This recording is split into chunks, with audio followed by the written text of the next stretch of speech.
Uma novela sem fim. Usuários do transporte coletivo voltam a reclamar do serviço prestado em Ribeirão Preto. Dessa vez, vans do Leva e Trás foram retiradas nos finais de semana de parte da Zona Sul. Quem trabalha nos condomínios está sofrendo bastante. O seu Francisco é segurança em um dos condomínios e está revoltado. Ele conta que desde a semana passada, as vans foram retiradas aos domingos e feriados e no sábado só rodam até as 2 da tarde. E nenhum aviso dessa mudança foi repassado aos usuários. A gente não foi avisado. A empresa não deu uma satisfação para a gente, não passou nenhum aviso. Pegou a gente de surpresa. Aos finais de semana, o ônibus convencional traz o seu Francisco até aqui a esse ponto. Depois ele teria que pegar um leve trás para chegar até o condomínio onde trabalha. Só que como a van não está mais circulando aos finais de semana, o seu Francisco é obrigado então a caminhar cerca de 5 quilômetros. Para quem paga uma das passagens mais caras do país, está sobrando indignação. A gente está vindo de pé e gasta 1 hora lá do Shopping Guatemi até aqui no condomínio. Todo final de semana você vem de pé, andar 5 quilômetros, né, correndo um risco de vida à noite, escuro, a iluminação quase não tem nos postos. Assim como o seu Francisco, outras pessoas que também trabalham nos condomínios reclamam do transporte coletivo. Muito difícil, porque você chegando aqui num certo horário, você tem que esperar meia hora para depois você pegar, e aí você chega sempre atrasada no trabalho. Eu entendo assim, a gente paga, né? E a gente não tem o transporte necessário pra gente. É bem complicado. Tá muito difícil os horários, tá complicado. Depois se a gente perde, tem que chamar o Uber, entendeu? É muito difícil. Acho que tem que melhorar muitas coisas aqui. Além da falta do transporte aos finais de semana e a redução das linhas de segunda a sexta, os usuários também são obrigados a encarar lotação no horário de pico.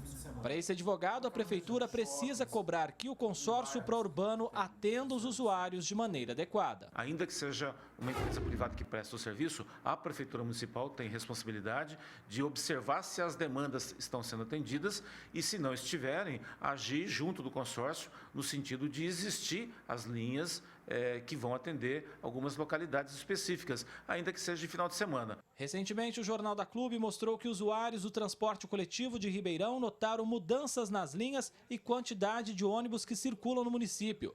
Eles reclamam que os veículos estão atrasando, mais lotados e parecem estar em menor quantidade. De uns 2 meses para cá, o Maristec está insuportável. Eu pego ônibus desde os 11 anos e nunca tive tanta dificuldade. Agora está vindo muito lotado. E eu acho que é por falta de organização das linhas. Passa um Maristec 6h25, ele só vai passar depois 6h50, 6h55. Eu pego o Parque dos Pinos e o Rigão, na parte da manhã tudo lotado, à tarde também. Ele é lotado e bastante. Muita gente em pé, excesso de gente. Não foi feito um plano de mobilidade para a cidade de Ribeirão Preto. Então está na mão do consórcio resolver o que fazer e como fazer. Isso não deve acontecer dessa forma. A prefeitura tem que agir porque, repito, a responsabilidade essencial é dela, porque o serviço é público e ela concede para o consórcio executar. A gente paga um absurdo de passagem, se for ver. É um absurdo, então tem que ter melhorias. André Costa para o Jornal da Clube. Nem a prefeitura, nem o consórcio pró-urbano se manifestaram sobre o assunto até o fechamento desta edição. Agora ao vivo, Ximene Osório traz mais informações. Ximene.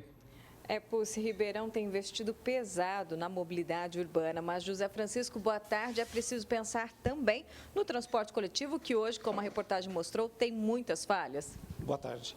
Na verdade, exemplificando um serviço de transporte que tem, em média, 11 reclamações diárias, um nível de insatisfação dos clientes de 98,53 e 371 autuações até agora, já demonstra que ser um serviço de péssima qualidade. Ou seja, o contribuinte, o usuário, ele paga, mas ele não tem o retorno do serviço. Agora, quando a prefeitura tem planos na engenharia de trânsito melhorando a fluidez, mas não cobra que o serviço público de transporte funcione adequadamente, é fazer o serviço pela metade. Exatamente, Mary. Na verdade, é o seguinte, nós temos um plano diretor que foi revisado em 2018, onde você tem todas as normas que devem nortear uma cidade moderna.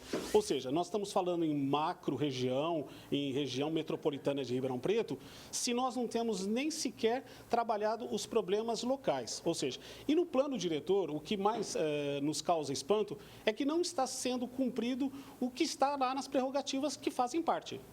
Agora, o Ribeirão Pretano paga hoje uma das tarifas mais caras do país. O transporte de qualidade com linhas que atendam todos os bairros é o mínimo que o consórcio deve oferecer? Exatamente, é o mínimo, inclusive de uma licitação que desde o início ela ficou sob suspeita, porque só tem o lado dos permissionários. O contribuinte sempre está numa situação de desvantagem, aceitando a tarifa como é, da maneira que é, e não tendo o serviço. Ou seja, já parece assim, todas as coisas que deveriam ser implantadas pelo consórcio não são implantadas e a gente fica como usuário quieto.